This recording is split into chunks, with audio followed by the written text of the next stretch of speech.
Do you think your own thoughts and make your own choices? Or is something else doing that for you? If I ask you who you are, you're going to stop and think and say, I. Sometimes that happens. Sometimes we think about ourselves. And when we do that, we make a point of noticing ourselves as thinking beings and choosing beings, right? We recognize about ourselves when we look for it that we're beings who can make up our own minds. We're beings who can choose for ourselves what we're going to do. But most of the time, we're not thinking about ourselves. We're not looking at ourselves. Most of the time, we're wrapped up in whatever we're doing. So what's that like in that non-reflective way we normally live?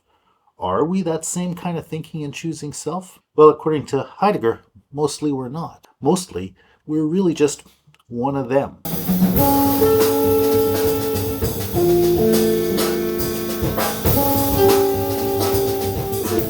What do we talk about?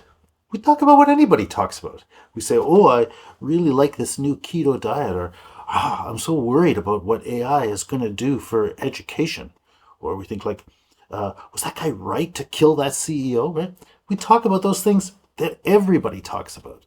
What are your thoughts? Oh, you think the government should balance the budget and reduce the deficit, or you think it's great that we live in a democracy where everybody gets one vote. Those aren't your thoughts.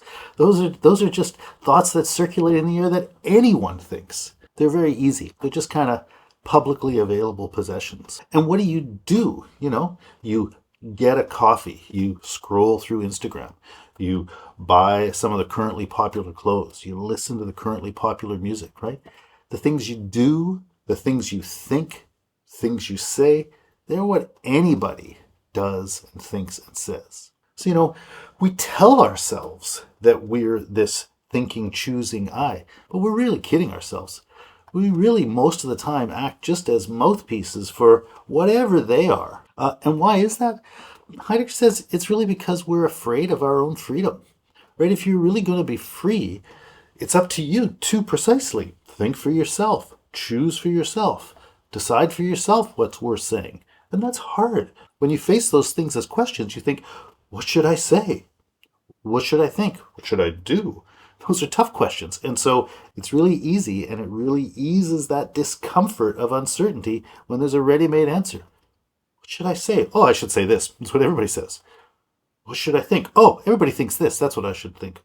What should I do? Oh, this is what you should do. We're so intimidated by our own freedom, so afraid of it, that we jump at the opportunity to get out of the pressures it puts upon us. And that makes us actually extremely easy to manipulate, something that's really taken advantage of by advertisers and the people who benefit from advertising. So what does Heidegger recommend? He says you should try to own your own freedom. You should try to think for yourself, speak for yourself, act for yourself. But that's something that's only going to come by facing the real challenge of not knowing what to do, not knowing what to say, not knowing how to think, and having to take on that responsibility for yourself of figuring that stuff out.